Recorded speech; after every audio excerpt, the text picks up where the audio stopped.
अस्सलामुअलैकुम, उम्मीद करता हूँ आप सब खैरियत से होंगे। जैसे कि आपको पता है कि आज से कुछ दिन पहले टीएलपी के नायब अमीर ने इंजीनियर मोहम्मद रिमजा साहब को चैलेंज किया था कि हम 2 करोड़ रुपए की लकड़ियाँ खरीदते हैं, उनको आग लगाते हैं, उसके बाद फिर उसमें कूदते हैं, तो जो बंदा आग में बच जाएगा वो हक पर होगा, वो सच्चा साबित हो जाएगा।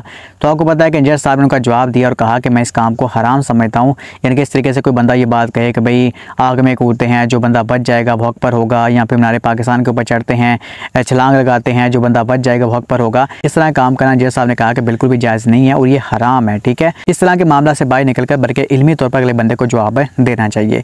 तो ये आपको पता है कि इंजीनियर साहब ने मौक़िफ़ दिया। तो उसके बाद अब बरेलवियों के जो उलमा कराम हैं वो भी आहिस्ता आहिस्ता इसके ऊपर जवाब बोलना शुरू हो चुके हैं। उन्होंने भी बयान देना शुरू कर दिया है कि शाहजीत ने जो चैलेंज दिया है वो बिल्कुल भी ठीक है नहीं दिया। उस तरीके से कोई बंदा भी दावा नहीं कर सकता कि भाई मैं आग में कूदूंगा और आग मुझे कुछ भी नहीं कहेगी। अगर आप आग में जाएंगे तो फिर आग आपको जलाएगी ही जलाएगी। ठीक है, तो इस तरीके से बरेलवी उलमा ने टीएलपी के नायब अमीर से इस जाओ चैलेंज के ऊपर नज़रसानी करने की दरख्वास्त की है कि आप इसके ऊपर नज़रसानी करें, ये बिल्कुल भी चैलेंज आपने ठीक है नहीं दिया। जो उन्होंने एक जमे गफीर के सामने बहुत बड़ी बात कह दी है, तो हम उनसे गुजारिश करते हैं कि वो इस पर नज़रसानी करें। वो ये है कि इस उम्मत में किसी को भी ये ज़मानत नहीं दी गई, वो कितना ही सारे फजल हो, उसका नसब कितना ही आली और आला हो, और वो कितना ही बड़ा बुजुर्ग हो, ये हुक्म हर एक के लिए आम है कि आग है तो आग जलाएगी। इल्ला ये कि खर के आदत के तौर पर अल्लाह ताला किसी को आग से महफूज करे, लेकिन इसकी भी ज़मानत कौन देगा? वही का सिलसिला तो मुनक़ते है, बंद है। अब इल्हाम जो है या कश्फ जो है, कश्फ वैसे ज़न्नी है, तो अगर किसी को कश्फ भी हो जाए तो वो ज़न की बुनियाद पर आग में नहीं कूद सकता, क्योंकि उसके पास हतमी तौर पर कोई चीज़ सामने नहीं आई कि तुम कूदोगे तो यकीनन बचा लिया जाओगे।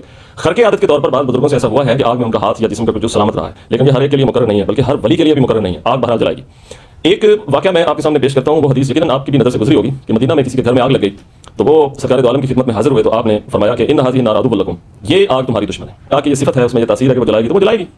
ये ज़मानत किसी के पास नहीं, ये गारंटी किसी के पास नहीं, किसी को भी ये इख्तियार नहीं दिया गया कि वो अगर आग में हाथ डालेगा तो उसका हाथ जो है वो भी ज़रूर जो है वो बचा लिया जाएगा, महफूज कर लिया जाएगा। और फिर आप अहले हक हैं, आप अहले इल्म हैं, तो अहले हक का अपने आप को अहले हक साबित करने के लिए ये चैलेंज करना कि आग फैसला करेगी, ये मसला ही गलत है, ये रिवाज ही निहायत गलत पड़ गया। हमारे बरसगीर पाक हिंद में कई जगह पे ऐसा हुआ है, बिलखुसूस हमारे कुरैशी हाशमी खानदान के ज़ू नसब कई फुज़ला की तरफ से, कि वो अपने आप को अहले हक के तौर पर ये बयान करते करते ये चैलेंज कर देते हैं कि हमारा फैसला आग करेगी। अगर आग में हमें जलाया तो तुम हक पर हो, अगर आग से हम महफूज रहे तो हम हक पर हैं।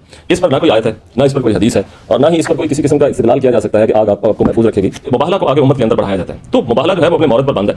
अगर अल्लामा इब्न हज़म और दीगर कुछ उलमा ने ये उम्मत के लिए भी इसको बाज़ सूरतों के अंदर बाज़ अहवाल में इसको जारी किया कि वो लानत कर सकते हैं, लेकिन वो भी अपने मौरद पर बंद है कि आप अपने अहल वयाल को ले चलें और वो भी अपने अहल वयाल को ले आएँ, और फिर जो है वो झूठे पर लानत की जाए। तो इससे भी बाद लोगों ने इस्तेमाल किया, जबकि ये भी अपने मौरद पर बंद है।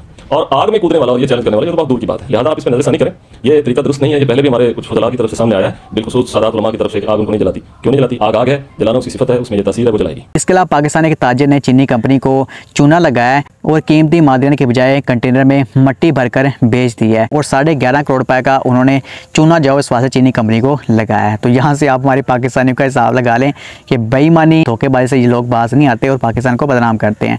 इसके अलावा एक और खबर मैं आपको दे दूँ कि एक पाकिस्तान में एक शख्स ने जो है वो गधों का फार्म खोला और उनका जो दूध होता है ना उनको सेल करना शुरू कर दिया, यानी कि 16,000 रुपये पर लीटर दूध सेल करना शुरू कर दिया, और कहा जा रहा है कि वो बंदा 8 से 9 लाख रुपए या फिर 7 से 8 लाख रुपए महीना कमा रहा है। तो ये थी आज की वीडियो। अल्लाह पाक चाहा तो इंशाअल्लाह ताला किसी और वीडियो के अंदर मुलाकात होती है। अपना बहुत सारा ख्याल रखें। अस्सलाम वालेकुम व रहमतुल्लाहि व बरकातहू।